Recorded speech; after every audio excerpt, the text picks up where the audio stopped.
Adventist World Radio, the voice of hope. Radio Adventista iraisam pirenena miaraka amin'ny feo fanantenana.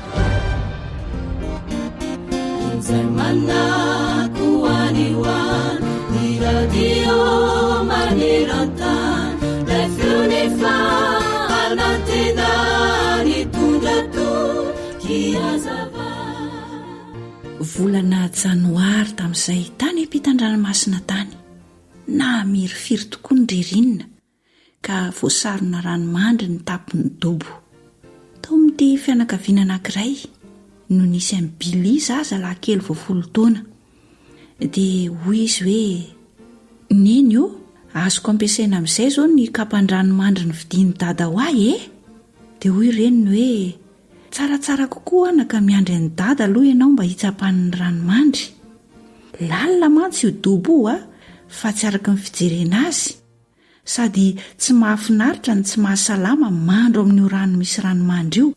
Andraso aloha tonga dadanao dia ambarany na mampidodoza na tsy ny mandro ao.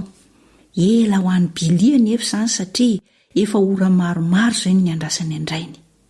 Nitazana teo ambaravarakely izy, tsy mbola tamy ihany rainy. Kely sisa dia ho maizina ny andro. Tena angamba hafana ny andro ny alina dia tsy izy fotoana hikorisana amin'ny ranomandry intsony fa empo ireo. Aleo andikorisa kely iny ka dia lasa nitsorikana keny amin'ny dobo izy, tsy tazan-dreniny akory nitondra ilay kapan-dranomandry. No tsapainy tamin'ny mpitandremana fatratra ny ranomandry teny amoron'ny dobo. Tena mafy izany ho izy. Azo andehanana tsara. Ary na idata aza no nitsapa azy ity dia tsy maintsy toy izany koa ny teniny. Tena ampidiriny tamin'ny tongony ilay kapan-dranomandry. Narosony tamin'ny mpitandremana fatratra ny tongony havanana. Nalefany koa ny havia ary dia indro izy fa lasa ny korisa. Nanitsy ny afovoan'ny dobo izy. Nefa talohany natongavany teny, injay fa nisy zavatra ny karoaka na atsiravina reny ny sofin'ny Bily. Indro fa nidoboka tao anaty rano mangolo ny tena ny manontolo. Disoriana loatra ny nahalalany, fa na dia matevina aza ny ranomandry eny amin'ny sisiny, dia manify oatra ny taratasy kosa ny eny afovoan'ny dobo. Vonjeo ho ny antsoantsony. Tsaroany fa ny anyletika tao anaty rano mangolo ny tena ny manontolo. Vonjeo fa maty ahy tamin'izay indrindra nisy mpiasa tao amin'ny trano fiompiana anankiray nahare ny antsony. Niazakazaka nanao hitsin-dalana ilay lehilahy ary dia nanatona ny dobo. Indro tazan'ny Bily teo afovoan'ny dobo indrindra. Dia nisakisaka izy mandra-pahazon'ny tanan'ny Bily. Niraisiny tsy moramora ny tanan'ilay zazalahy dia navoaka ny avy tao anaty rano. Tsy adinon'ny Bily na oviana izay toe-javatra niatra tamin'izay, ka nampianatra azy hanaja izay lazainy ray aman-dreniny, sady nampianatra azy mba hanana leso ny faharetana. Tsy adinon'ny Bily ihany koa ny tanana mahery n'ilay lehilahy izay namonjy azy. Ka isaky ny mahita io lehilahy io izy dia tsarony fa ratsy nisy azy dia maty tao anatin'ny rano tao amin'ny dobo mangatsiaka izy. Ho antsika korakizy, ry tanora malala, izao ny voalazan'ny tenin'Andriamanitra hoe manaja ny rainao sy ny reninao mba ho maro andro ianao.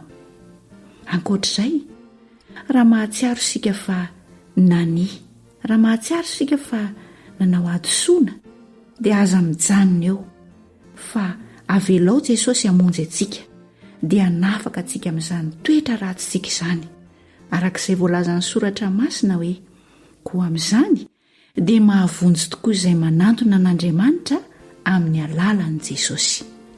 Hebreo 7:15-18.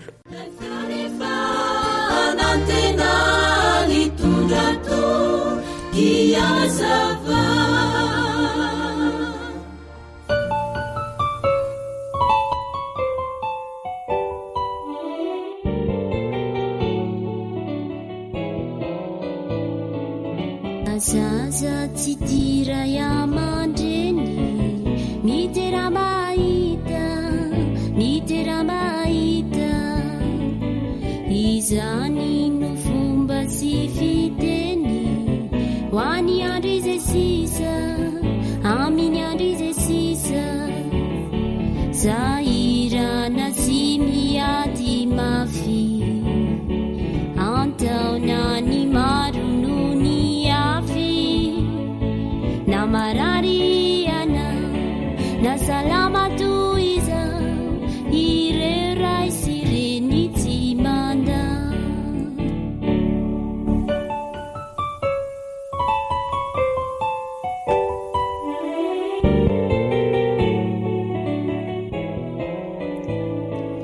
atsipy ny teny ao ambon'olombelona ho any mahalala ho any mahalala ny maty azajaina maika fa mbola velona aokisika andala aokisika andala ny fona ianety manantena vity faty hoe valibabena manatany raina manatany renina teo maro andro iana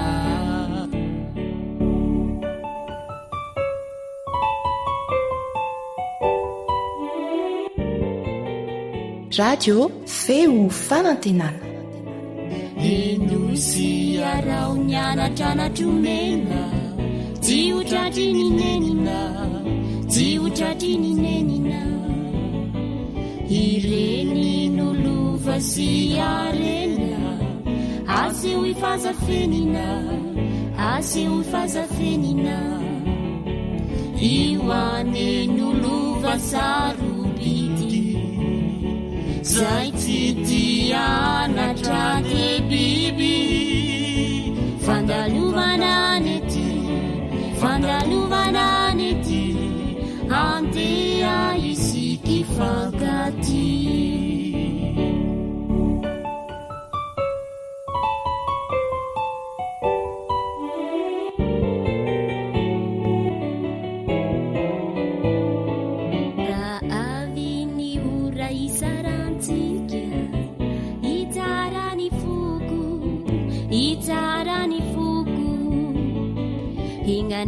ianareo samyota vita fa mai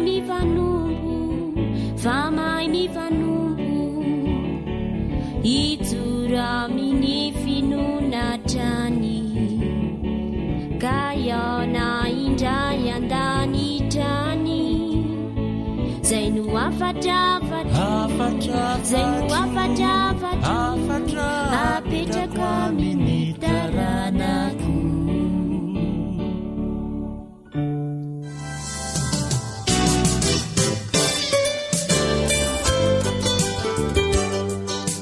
harena ny fahasalamako alio misoroka toy izay mitsabo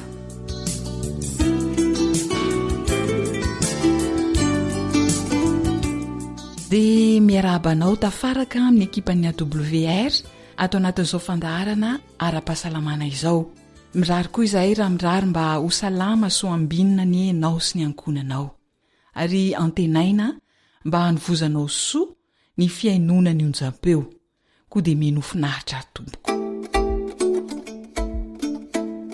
misy fanafany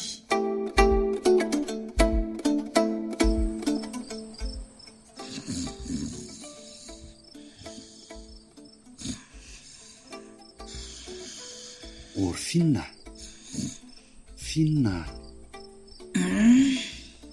mba mivoaza kely vetivety aloha finna fa misy na ihany ny storo ao aloha mba hotrory kely ny lamosiko fa tena marary amafy tena tsy ahitako toro mihitsy io le efa nyteneniko hoe ataovy atonotony ny asa mbola bekirina ka aizany tsy arary lamosina ka mba maika vita fa ianao koa tombontso atsika ihany aneny nanaovako an'ireny dia zao ave mba vody latsainao indray sisy nandatsanao zany teo fa ianao ny enjehan'ny eritreritrao io ay zany oriny zany hoe eto e ay de tia menaka ao oy kay marary ry finina fa mba ataovy moramora efa tena mora zany ay kay tena marary ay zaza de mitabataba mafy ry Nestor fa ny kizo taitra moa manodidina ho gaga ka efa alina be any izao oro zao ka marariko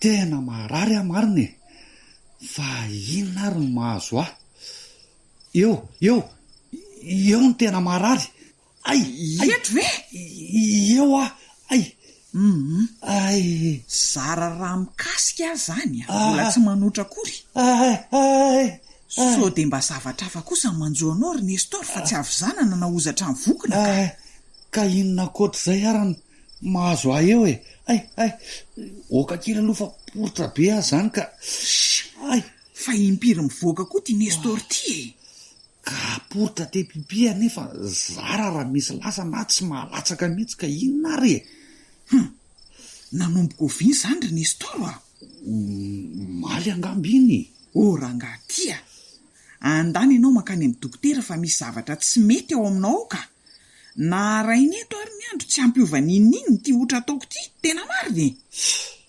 io ndray finina sy ny akamony fa maninona koa raha tonga de tsorina hoe te atory fa tsy lazaina daholo ty zavatra rehetrarehetra ty za koa tsy hanotranao tsony na lazainao akamony zany na te atory fa andana aloha fa taro any amin'ny dokotera zay mahazo anao fa so de vo mainka andozy ty otra ty ka mahakamo koa zany ndanga oka aloha fa poritra be ndray zany ay nefa tsy mahalatsaka pipi akory ene ory Nestor so de mba tokony makany amin'ny dokotera zao de zao ary tianao ty fa tsy angatakandro raha pitso maraina ka jereo angety atsemboanao raha tsy mipatrapatraka ohatran'ireny iny reny so oka aloha zao fa mbola afoko zany eny ariko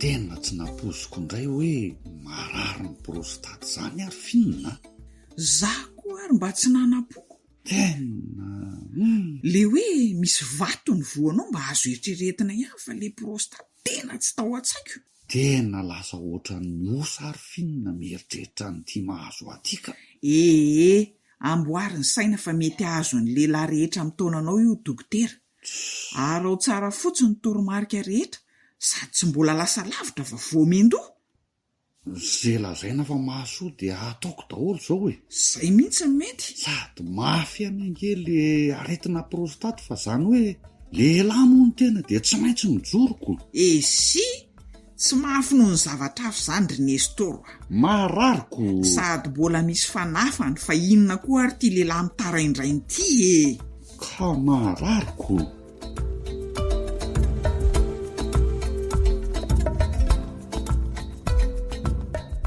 zoanitra ny namorona ny tantara na rahanao teo no velomin'ny mpanoratra sy Rila.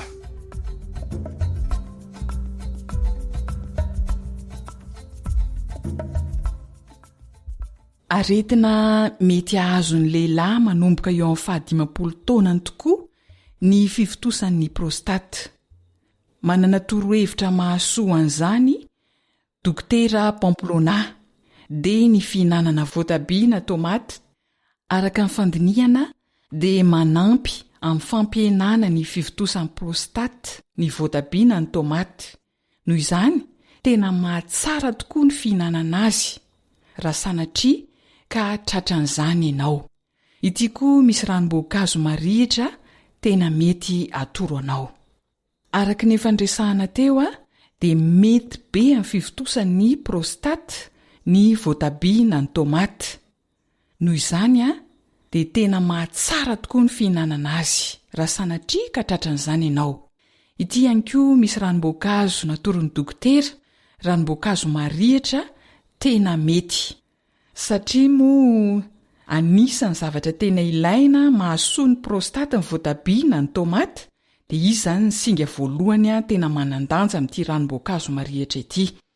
Ny ilaina zany voatabia na tomaty 3 ka milanja eo amin'ny 520 grama eo a ny voatabia na tomaty iray, de menaka oliva iray sotro fihinanana.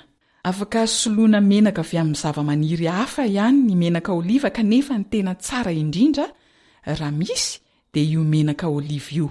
Averiko le zavatra ilaina: voatabia na tomaty 3, menaka oliva iray sotro.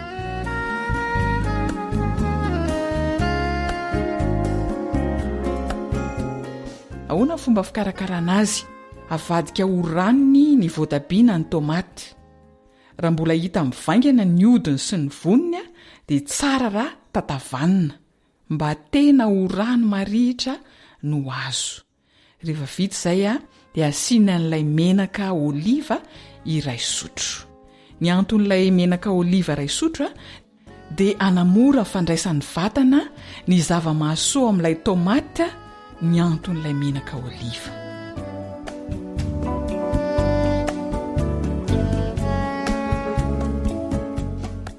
Dia mirary ianao mba hanao fanandramana ary ahita soa amin'izany. Tsotra nefa mandaitra, sady zavatra mora hita ihany koa, ka dia hampiaro hahasoa ny fahasalamanao. Hatreto indray ary ny fiarahantsika, Dididia Soanitra no ny farimbona nahatotosany fandaharana, samy makosany teo amin'ny lafiny teknika, mametraka mandrapitafa indray ary. Ankoatra ny fiainoana amin'ny alalan'ny podcast, dia azonao atao ny miaino ny fandaharany radio AWR Sampananteny Malagasy isanandro amin'ny alalan'ny YouTube. Feo fanantenana.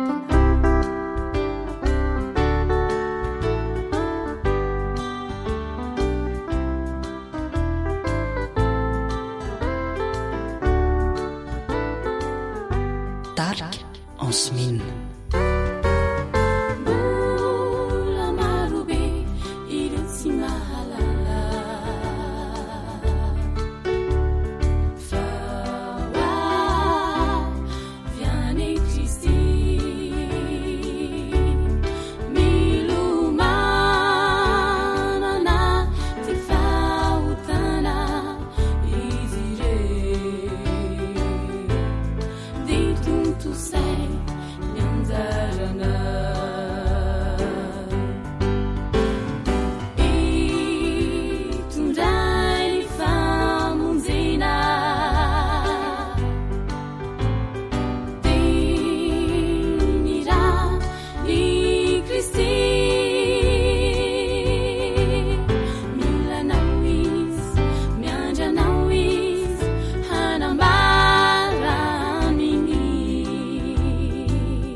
awr manolotra ho anao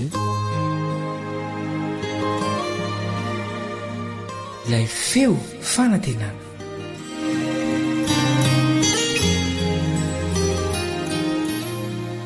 Ny olona ho any an-danitra dia ny olona velona. Ny olona ho any an-danitra dia olona izay mananaina. Fatsy ny maty akory makany an-danitra.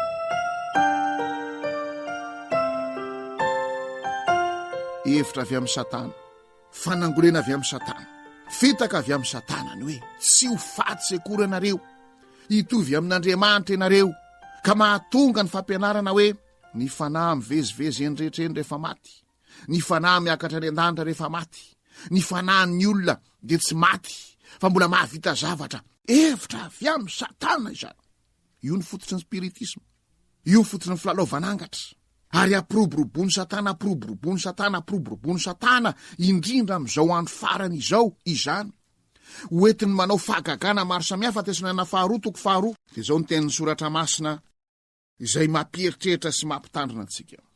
Tesonana 2:2 manomboka amin'ny 1 ary mangataka aminareo izahay rahalahy, ny amin'ny fiheviany Jesosy Kristy tompontsika sy ny anangonana antsika hoe ho aminy, mba tsy halako hoetsiketsehana amin'ny saina na hampitahorina ianareo, na amin'ny fanahy, na amin'ny teny, na amin'ny epistily izay toa avy aminay, milaza fa efa mendony andron'ny tompo. Aza mety ho fitahan'ny olona akory ianareo, fa tsy ho avy zany raha tsy efa tonga aloha ny fihemorana, ka iseho ilay lehilahnota dia ilay zanaky ny fahaverezana. Ny apôstôly Paoly nanoratra n'ity epistily ity.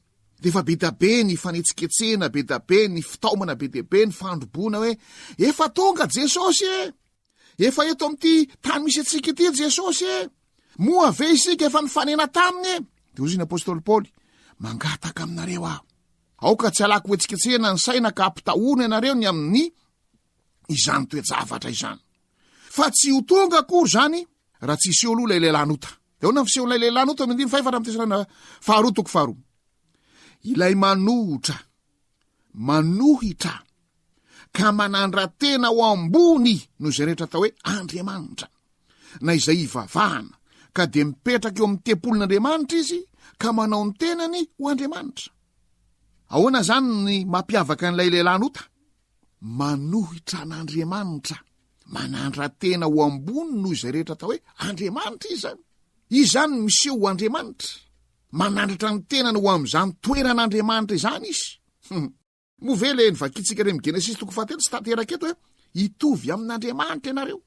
Move ny toe-tsainary amin'ny Isaia 4:20, Ezekela 7:20, toe-tsain'ilay sary manohitra anehoana Satana, dia voly manohitra an'Andriamanitra hoe hiakatra ny aparany avaratra, hitovy amin'Andriamanitra. Move tsy hita eto amin'ity lehilahnota ity zany ny olona rehetra izay manandra-tena ho Andriamanitra, manao ny tenany ho Andriamanitra. Indraindray mety ampiheverana, mety tsy ampiheverana anaovana an'izany, dia lehilahnota. Ianao ne mety ho tratra an'izany amin'io fanandratandratantena io, amin'io fiavonavonana io, fa teo amin'ny tantara aloha dia tena nisy teo amin'ny tantara misy ty lehilahnota ity, manohitra an'Andriamanitra. Zany hoe manova fotoana, manova lalàna, manova ny didin'Andriamanitra, manova ny fomba mpivavana napetraka Andriamanitra, ary mandika ny tenin'Andriamanitra, manova ny tenin'Andriamanitra, manandra-tena ho ambony no Andriamanitra, ary ao amin'ny tempolin'Andriamanitra izy no mipetraka. Dia hoana ny eo amin'ny 9 manaraka eo, 5 amin'ny Tesonana 2:2, tsy tsaronareo fa fonombola teo aminareo ihany aho dia efa nilaza ny zavatra ny taminareo. Ankehitriny fantarareo ny zavatra misakana mba hampisehoana azy amin'ny fotoana androny, fa miasa sahady ny zava-miafina, dia tsy faka toavan-dalàna, kanefa mandra-panaisitra ilay misakana ankehitriny ihany, ary diseho ilay tena mpandika lalàna. Kanefa inany nefa rany izy io amin'ny 5, ho levon'ny Jesosy tompo amin'ny fofonay ny vavany, ary ho foanany amin'ny fisehoan'ny fiheviany. Vonina ho any an-danitra ve ianao? Raha vonina ho any an-danitra ianao, aza manaiky ho fitahany io lehilahnota io, zay manohitra an'Andriamanitra, manova fotoana sy lalàna.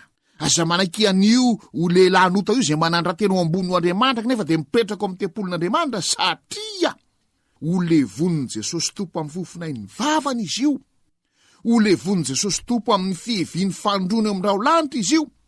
Manao nefa ny heriny eo amin'ny 5, ny fiavin'ilay iny dia araka ny fiasa ny Satana amin'ny hery sy ny famantarana sy ny fahagagana mandainga rehetra. Eo ilay spiritisma, filalovanangatra, fifaneraserana amin'ny maty tsy mahavita na inona na inona, kanefa amin'ny alalan'ireo no iesany Satana.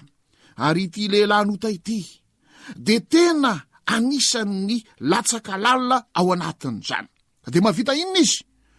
Mahavita famantarana, mahavita fahagagana, saingy zao fahagagana mandainga rehetra. Tesinana faharotoko faharoandiny fafolo. Ary ny famitana momba ny tsy fahamarinana amin'ny overy, satria tsy nandray ny fidiavana ny fahamarinana zay amonjena azy izy. Tsy mandray ny fidiavana ny fahamarinana zay amonjena azy. Iza moa ty fahamarinana ty? Jesosy Kristy. Zao ny 7:15 zao ny lalana sy fahamarinana ary fiainana. Jesosy any fahamarinana zany. Jesosy lay nitenao amin'ny Jaona 7:12 manamasina azy amin'ny fahamarinana, ny teninao ny fahamarinana. Ahilikilika ny tenin'Andriamanitra. Ahilikilika ny tena fahamarinana ao amin'ny Jesosy. Fa ny anaran'i Jesosy fotsiny mitononona etsy sy eroa. Me miroborobo ty filalovanangatra ity. Me miroborobo ity faneraserana maty ity. Reny fangalarana tolapaty etsy sy eroa ireny. Azahoana manao zavatra miainga avy amin'ilay tolany maty. De fa ao anatin' zany spiritisma izany. Tsy fantatro na anaovan'inona reny na anaovan'inona. Fa de zao Satana miasa amin'ny alalan'ny maty. Anaovana hery, hanehoana hery, hanaovana famantarana, hanehoana famantarana, hanaovana fahagagana, hanehoana fahagagana, saingy mandainga, mamitaka izany rehetra izany. Mahalala betsaka noho izay ianao ny am'ty resaka hoe angatra, matoto, filalovanangatra ity. Fefa voizina any amin'ny fahitalavitra izany, voizina amin'ny boky maro izany, voizina amin'ny tantara amin'ny radio izany, mba atonga ny olo resy lahatra hoe tena zava-misy. Ary indrisy.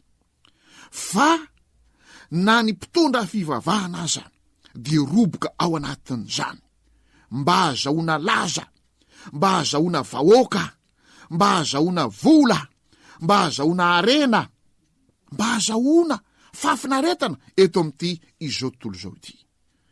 Miasa mafy Satana, miasa mafy lay devoly Satana. Ny tiako mba ho tafalatsaka oatsainao ary de hoe ny maty tsy makany an-danitra. Ny maty de miala sasatra ao am-pasana. Ny velona ihany no miakatra any an-danitra.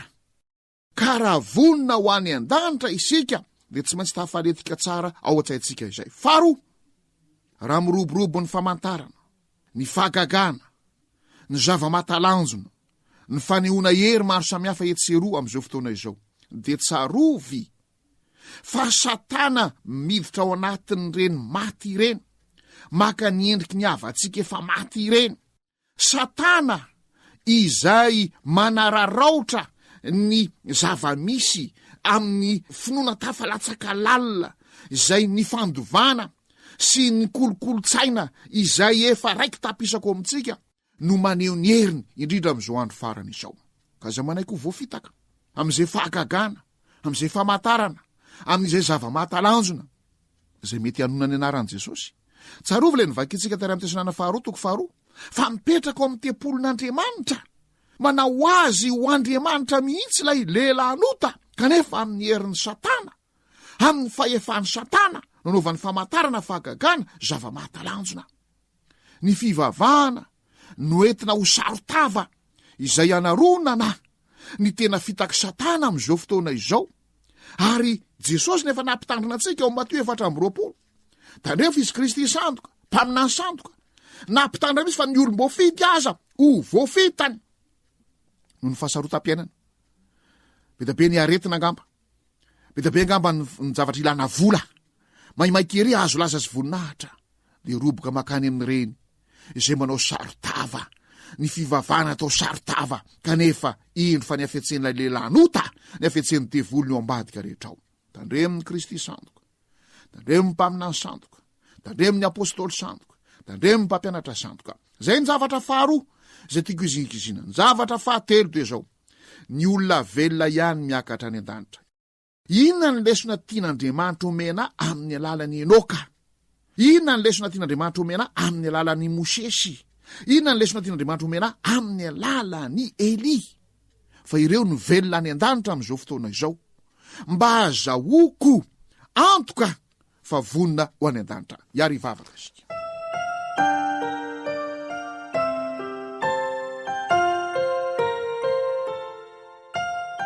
Tompoandriamanitra ay raha ny tsara indrindra any an-danitro, misaotra anao izay ny amin'ny teninao, manambara aminay ny marina rehetra. Hampio izahay ho tia miainy ny teninao, hamaky ny teninao, hamakafaka ny teninao. Teo any an-danitra izahay. Mazava aminay izany fa tsy ny maty ny makany an-danitra. Satana no manararoatra ny teniny manao hoe tsy ho faty akory ianareo, ka dia ohatra ny mampiseho fahagagana famantarana zava-matan'azy amin'ny alalan'ireny maty ireny. Arovy izahay. Aza velanao ho rebirebeny izahay. Aza velanao ho andeha amin'izany lalana izay ahitana fafinaretina vetivety foana izany izahay. Dia amin'ny anaranao Jesosy malala no angatahana izany vavaka izany. Amen. Ankoatra ny fiainoana amin'ny alalan'ny podcast dia azonao atao ny miaino ny fandaharany radio AWR sampana teny malagasy amin'ny alalan'ny Facebook isanandro amin'ny ity pejy ity. Feo fanantenana.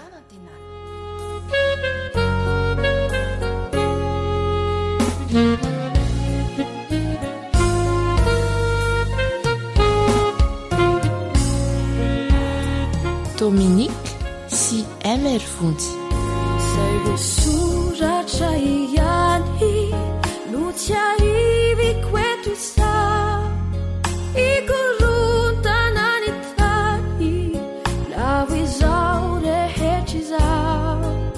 Very hevitra daholo zay milaza ho mahay, hisy aretina mandoza mbola tsisy hatrizay. Fa nareo vahoaka sisa ho sedrany ihany koa, fa orina nalikisa mbola hitranga etoko. Marireo olo afity zay ho voafitaka, fa nialany ireo dity niala izy nisitaka. Fa ianao manahoana olitsoro foana ve, nahandava manolona ireo sedra marobe. Ho antsika izay tavela mbola verinay ihany, fa ny tompo tsy mahela reo teny fikasana.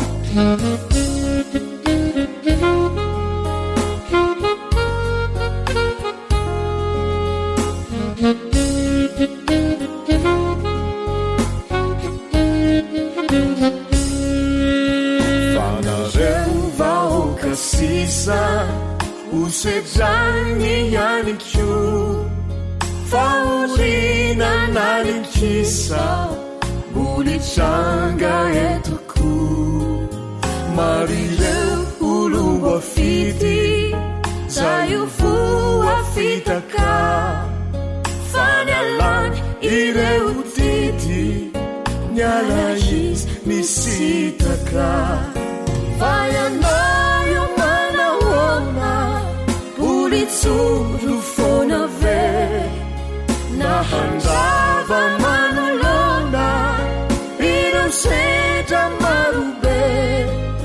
Ho antsika izay tavela mbola verinay ihany, fa ny tompo tsy mahela reo teny fikasana. Fa ianao manahoana olitsoro foana ve, nahandava manolona ireo sedra marobe. Ho antsika izay tavela mbola verinay ihany fa ny tompo tsy mahela reo teny fikasa hoantsiky zay tavela mbola verina hasany fa ny tompo tsy mahela reo teny fikasa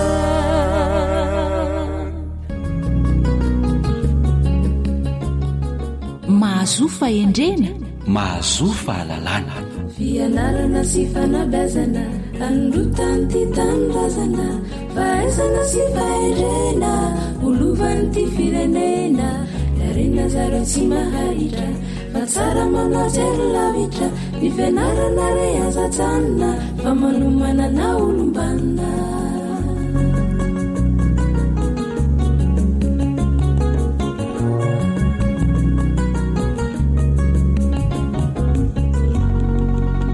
eny ary mihelohelo fisandrahaka hoany ny ravinalana ny vorano maintsy mavana mahavarina ny ravina akondrony ranomafana misivitsiko ny sarovazy mirimorimo ny lamasinina fa nyrenoranona dekaleka kosa midoboka vakinonja isika koa raha tafahoana amin'ny alalan'izao onjabeo zao dia midobodobo mpifaliana ko akafaliana no arabananao piaino a dia mirarisoanao mandrakariva miarabanao namana lilahy dia ankafaliana tokoa namana joelanto armisa no iaonana amin'ireo mpiaino atsika ka tsarony etona ilay aiteny manao hoe sambatra ho ny raherana fa manan-kerana sambatra rafody fa manam-podiana tretrika raha zozory fa manan-kijoroana fa sambatra mihoatra izany kosa isika fa tafahoana amin'ny mpiaino atsika indray arak'izany dia miarabanao mpiaino tafahoana soa eto isika dia mankasitraka ny amin'ny fanjohinao ny fandarana fianarana sy fanabiazana dia izay no ela fa andeha hiroso amin'ny fandarantsika namana joelanto armisa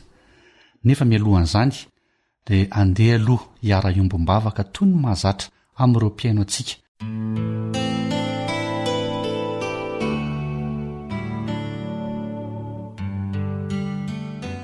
raha nay tsara sy masindrena zay ny an-danitro anao ny ajatsy ny voninahitra atolotray anao ihany koa ny fisaorana fe no ireo sosesehena zay nomenao anay na dia tsy mendrika izany ary zahay aoka ianao mamindra fo anay no ireo fahotana izay vitanay tsy mifanaraka tamin'ny sitraponao ny rason'i jesosy kristy eny anadio anay tanteraka ko ankehitriny dia inonay fa efa vita fihafanana taminao izahay dia aoka ianao hiditra ny tsehatra eo amin'ny fiainan'ireo mpiaino anay rehetra indrindra ireo manana olana mba hivavy koa zany ny olana izany ary dia hoderaina sy ankalazaina ny anaranao mino izahay iray malala fa miaino sy amaly izany mivavaka izany ianao satria noho ny anaran'i jesosy kristy no anonanay izany amen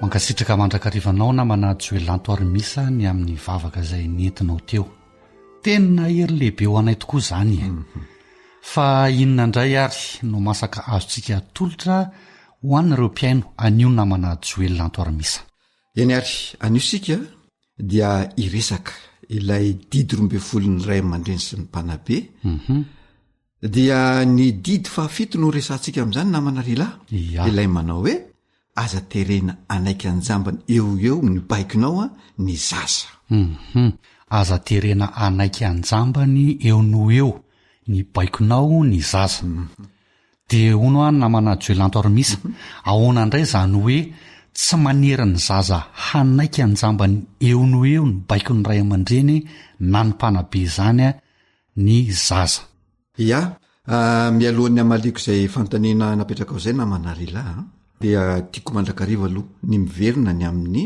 famaritana ilay atao hoe zaza ny atao hoe zaza dia ilay olona 3 ka hatramin'ny 7 taona ny zaza 3 ka hatramin'ny 7 taona zany dia olona manomboka mampisongadina ny maizy sy ny maizay azy ary miseho amin'ny alalan'ny fanehoany hevitra izany fanehoany izany izany hoe atao hoe fanasongadinana ny maizy sy ny maizay azy zany na izany eo amin'ilay toetra dia ilay toetra bekiry sy mafoloha zany hoe io zaza ireo zany dia manomboka bebe kiry zay ary miseho mafilona manarila dia ao ihany ko manomboka makany toetra ny olona tiany izy ary eo izy no manefitsy kelikely ilay maizay azy dia arakaraka ny fanabeazana zay nomeny ray aman-dreniny azy zany zay zavatra zay satria eo ilay atao hoe mametraka ny fototra ny ray aman-dreny eo zany ilay zaza miezaka maneo izay fandraisany zany fototra zay apetraka ny ray aman-dreny zany dia manomboka mampiseho le fitiavatena ihany ko izy vokatry ny fanehoan'ny fitiavatenan'izay dia indraindray izy tsy de mifandray loatra amin'olona zany izy io ireo zaza ireo dia ao anatin'izay ihany koa ny fitiavany teany eo fa olon-dehibe izy na dia amin'io hoe 3 ka hatramin'ny 7 taona io azy ary te aleo tena sahady dia maneho ihany ko hoe te omena andraikitra iarahantsika mahitsy zany fa misy sasa raha vao tsy omenao andraikitra izy dia midongy ary indraindray izy mitomany ao anatin'izay nefany dia rehefa omena ao an'ilay andraikitra izy dia mampiseho ny fahatokisan-tenany dia arahany ilay fandokafatena kely zany io zavatra io dia manontany izy hoe vitako tsara ve le izy sa ahoana ka rehefa izy mandray andraikitra izy zany na te andraikitra iny no sakanana dia tezitra izy arak'lefa nilazaiko teo dia rehefa manao ilay rarazana izy dia maka fakatoavana sy toky avy amin'ny ray aman-dreniny reto olombelona 3 ka hatramin'ny 7 taona reto ia nilaza ianao teo namana joelantor misy fa tsy de mifandray aman'olona loatra le zaza dia manao ahoana zany ny fifandraisany amin'ny ray aman-dreniny tsy tia ny fandraisana koa ve ireo ray aman-dreniny ireo marina tokoa fa tsy de tia maneho fitiavana firy ilay zaza rehefa ao anatin'io sokajy-taona io saingy zao ny ray aman-dreniny de tena tiany sy akasitrahany ary tena mifikitra mafy amin'ireo ray aman-drenindreo zany ny zaza ao anatin'io sokajy-taona io ary tena makatoa ny ray aman-dreniny izy zay le hoe mitady fankatoavana sy mitady fitiavana avy amin'ny ray aman-dreniny iny zany ny antony iny dia izy lay mametraka n'le fototra mihitsy no anton'izay rehetrarehetra zay eny fa na de atao hoe somary mafimafy lo kely azy izy dia ireo ray aman-dreniny kosa dia tiany sy akasitrahany tsara ia fa indraindray na manajoelantor misy reto zaza reto le 3 ka hatramin'ny 7 taona hoy ianao teo de hita izy ireo ohatran'ny hoe manonofinofy zany ny sasany ohatra hoe manonofinofy mitondra fiaramanidiny zany de misy ray aman-dreny taitra misy ray aman-dreny tezitra de milaza hoe to efa ho lasa dala mihitsy angamba ty zazy tika de ahoana mahakasika an'izay na manajoelantor misy tena zava-misy ary zavatra miseho mihitsy zay zavatra zay dia io fisehon-javatra io zany de tena ao anatin'le atao hoe tontolo mpivoaran'io zaza io fa raha tsy manao an'izay lay zaza na manarila de tokony ho taitra ny ray aman-dreniny satria zay misy le zaza hoe manonofinofy iny le nofinofiny iny de afa miteraka sahady vina sy tanjona zay mety ataony any aoriny fa ny tsara ataon'ny ray aman-dreniny dia ny miaraka manonofinofy aminy fa tsy tezerany izy ary tsy atao tsinitsonina ihany ko fa tena tsara raha miditra miaraka aminy ao anatin'iny tontolo n'iny mihitsy la ray aman-dreniny amin'izay fotoana zay tena zay la hoe tediavin'io zazy io hoe miaraka amiko dada na miaraka amiko neny ia ny zavatra hita sy tsapa mantsy na manajoelantor misy de eo amin'io sokajy taona io de tia manontanytany matetika zany hoe be fanontaniana zany le zaza rehefa ao anatin'io sokajy taona io de inona no anton'izay ary ahoana ny tokony ataony ray aman-dreny eo anatrehan'izay ia zay le mola lasaiko foana ao anatin'ny tontolo mpivoarany foana zay le hoe be fanontaniana sy manonofinofy zay dia ny anton'io fanontaniana io aloha de hoe te hafantatra ny manodidina azy izy ary te hafantatra ihany ko reo baiko zay omena azy noho izany dia omena fanazavana ampy tsara izy io zazy io zany rehefa manontany fa tsy valiana boraingina na valiana boribory satria ohatra zany rehefa tsy valianao tsara izy fa valianao boribory de mbola apetrany aminao foana io fanontaniana io rehefa tsy valianao ray aman-dreny ara-dalàna ka tsy mahafa-po azy de miverina foana io fanontaniana io ary farany hotezitra le ray aman-dreny nefa zay tsy tsara fa tsara rahana zany zay tontolo mpivoaran'izay de manaraka izany a de entina toy ny olona mandiny-javatra zany reo zaza ao anatin'io sokajy taona io fa tsy entina toy ny olona bado na tsy entina ihany kio toy ny olona tsy malala ninonina fa ny fanazavana ampy no tena ilainy satria mamenony eo anatin'ny atodohany a reto zaza reto namana rila ia eo anatrehan'izay fanazavana nentinao zay na manajoelantormisa lasa ihany ny saina inona moa zany no ifandraisany amin'le hoe aza tirena anaiky anjambany eo no eo ny baikonao ny zaza de mazava loatra le izy namana rila araky ny fanazavana zay nomena teo a de reto zaza reto le hoe te aleo tena sy te omena ndraikitra miampy fatoko isa-tena arahany fantokafatena kely ka rehefa izy mandray andraikitra na te andray andraikitra iny no sakananao de tezitra izy satria ao le hoe somary mafimafy lo kely de hita ohatrany manofinofo izy arak'izany a mbola ao anatin'ny fandrafetan'ny mahaizay azy lay zaza ary ao anatin'ny fankafizan'ny tontolo manodidina azy ary koa ao anatin'ny zavatra mahaseriny azy izy kanefa avy ianao ray aman-dreny am'izay zany na ianao mpanabe dia anery lay zaza anaiky anjambany eo ny hoe ny baikinao izay tsy manaraka le dinga-pivoarana dia fahasorenana fahatezerana ny vokana ka ianao ray aman-dreny mihitsy zany na ianao mpanabe mihitsy no manakana le dinga-pivoarany zanakao na ilay zazabe azinao ka asainao naterenao anaraka zay baikonao eo ny eo izy nefa izy mbola mandrafitra ataoko hoe seriny ao anatin'le tontolo mameno ny atotohany de terenao izy anaraka amin'ny baikonao hoe tiany tsy maintsy ataonao zao de zao ia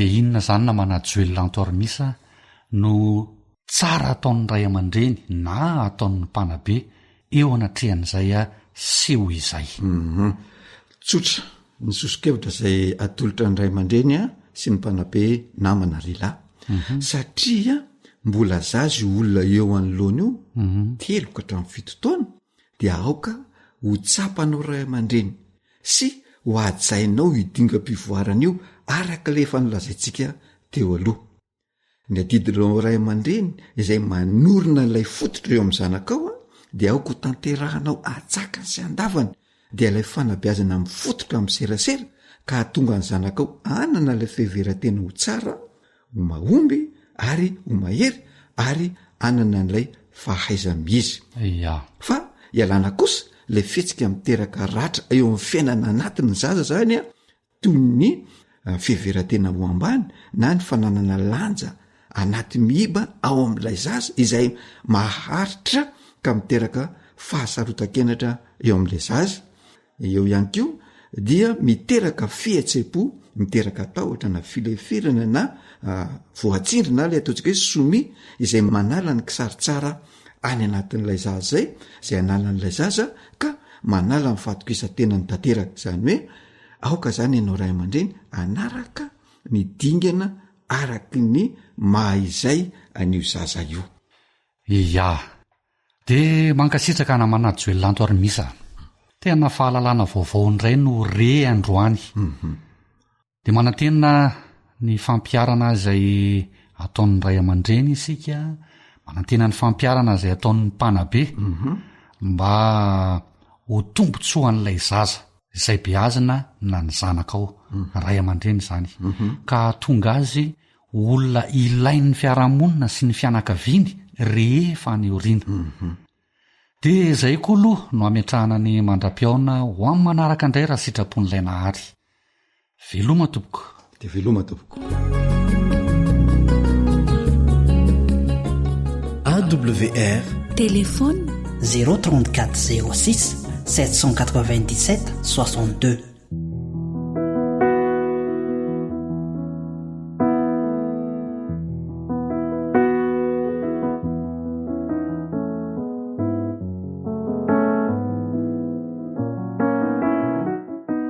apetrako aminao andriamanitro ny fiainako rehetra ka antananao ao no hitoetra apetrako aminao raha sitrakaao na tsy mendrikaza fa antananao no toerana sahaza boraiko aminao ny tsy ambaratelo sy ny alahelo zay mamelovelo ty zazavery matsiaro rery hazafoy tazony ampofoy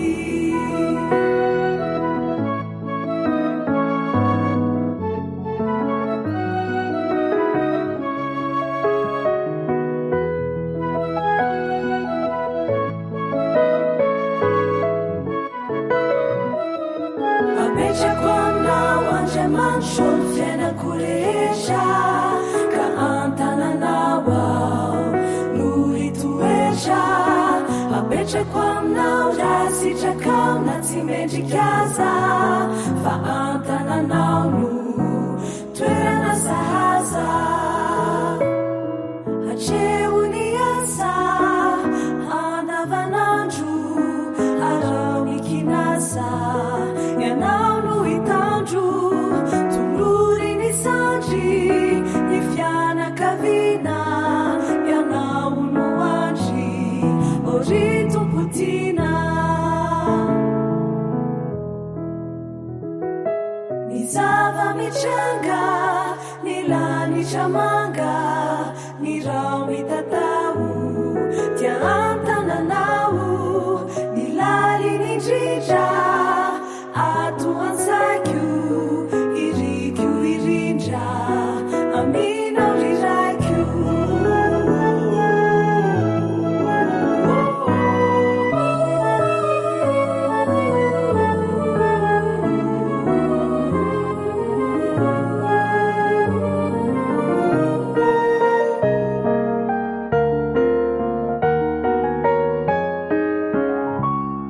apetrako aminao andriamanitro ny fiainako rehetra ka antananao ao no hitoetra apetrako aminao raha sitrakao na tsy mendrikaza fa antananao no toerana sahaza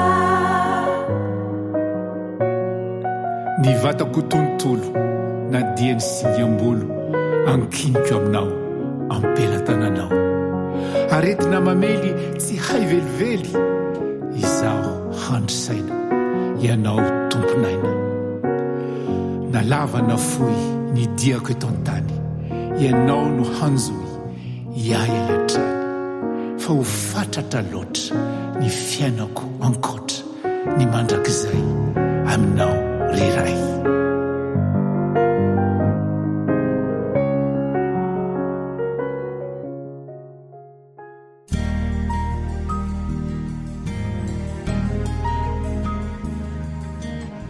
ny teninao no fahamarinana taridalana manokana fianarana baiboly avoaka ny fiangonana advantista maneran-tany iarahanao amin'ny radio feo fanantenana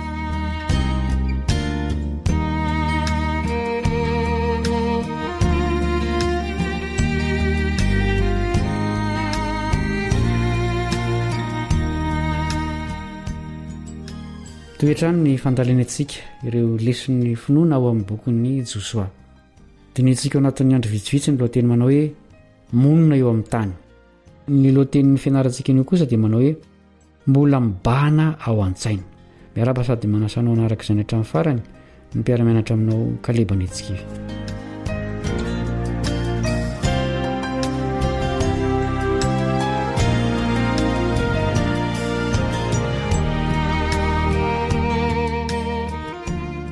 Tao amin'ilay savorovoro momba ilay altarana oron'ny foko tany Antsinanana dia nifidy ny Fineasa ho mpitarika ireo foko tany andrefana.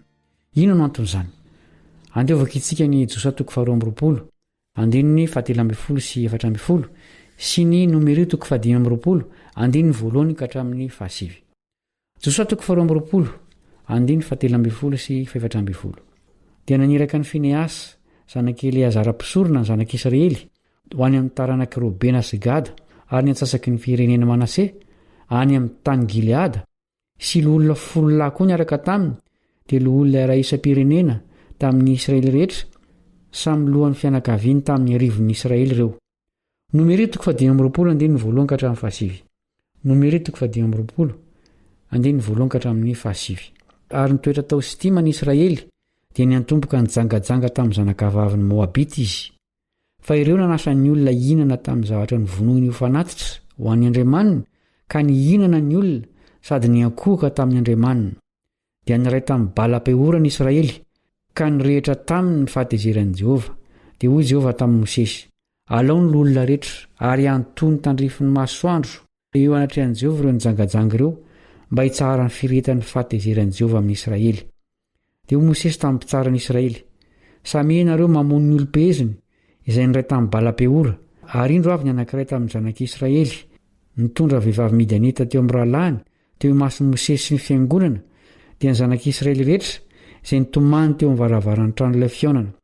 Ary anahita izany Fineasa zanaky Eleazara zanaky Arona mpisorona dia nitsangana niala teo amin'ny fiangonana izy ka nitondra lefona teny an-tanany. Dia nandeha nanaraka ilay lehilahy Israelita tao andainy izy ary nataony ray mandefona izy roa dia ny lehilahy Israelita sy ny vehivavy ka voagorobaka hatrany amin'ny kibondra vehivavy. Dia natsahatra ny arety mandringana teo amin'ny zanak'Israely. Ary izay maty tamin'ny arety mandringana dia 4,200 alina. Tea lalany marina momba ny antony nanorenana ilay altara vaovao naory ny foko tany antsinanana ireo tany andrefana. Naniraka mpitarika iresaka amin'ny foko tany antsinanana izy ireo. Tsy izy ireo fa i Fineasa zanaky Eleazara mpisorona be, izany hoe mpitarika ara-pivavahana faratampony teo amin'ny Israely. Fineasa no lasa mpisorona be rehefa maty Eleazara. Lehilahy efa nalaza teo amin'ny zanak'Israely Fineasa. Izy no nampitsahatra ny fahotany zanak'Israely tao Bala-peora. Fineasa dia zanaky Eleazara ary zafikely ny Arona mpisorona. Andeo averintsika ny andininy izay milaza ny nataony tamin'ilay fahotana tao Bala-peora. Nomeri 10:9. Dia nandeha nanaraka ilay lehilahy Israelita tao andainy izy ary nataony ray nandefina izy roa dia ny lehilahy Israelita sy ny vehivavy ka voagorobaka hatrany amin'ny kibondra vehivavy. Dia natsahatra ny arety mandringana teo amin'ny zanak'Israely. Niaona tamin'ny foko tany antsinanana ny mpitarika avy tamin'ny foko tany andrefana. Izao ny teny voalohany nataon'izy ireo. Josoa 2:2-5. Izao ny lazain'ny fiangonan'i Jehova rehetra: inona izato fahotana nataonareo amin'Andriamanitry ny Israely? No niala tamin'ny fanarahana an'i Jehova ianareo androany tamin'ny nanorenanareo altara ka mihodina amin'i Jehova ankehitriny? Ny teny hoe fahotana eto dia mitovy amin'ilay teny nampiasaina tamin'ny fahotany akana. Miverina imbetsaka ao amin'ny asa soratry Mosesy koa io teny io. Ny fahotany akana sy ny tao Bala-peora dia fampitandremana ny zanak'Israely ny amin'izay mety hitranga rehefa mihodina amin'Andriamanitra sy manohitra azy izy ireo. Natahotra ireo foko tany andrefana, sao dia naory ny tany antsinanana iankofana amin'ny Andriamanitra izy ilay altara vaovao. Raha izany dia ho faizin'Andriamanitra ny foko 12 rehetra. Aoka tsy ho adinontsika mandrakariva fa tsy mijanona eo amin'ilay olona anankiray izay nanao ny fahotana ny vokany, fa mianaka amin'ny rehetra. Voankazo iray anie ny fototra izao fahoriana hiaretantsika izao e. Izany teny saintsaina izany indray no isarantsika androany. Manome fotoananao ao amin'ny fizarana manaraka ny mpiara-mianatra aminao Kaleba Andretsikivy.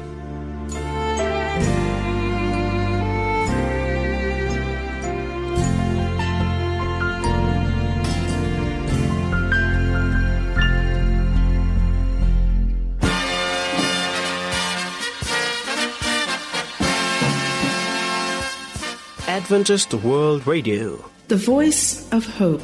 Radio feo fanantenana.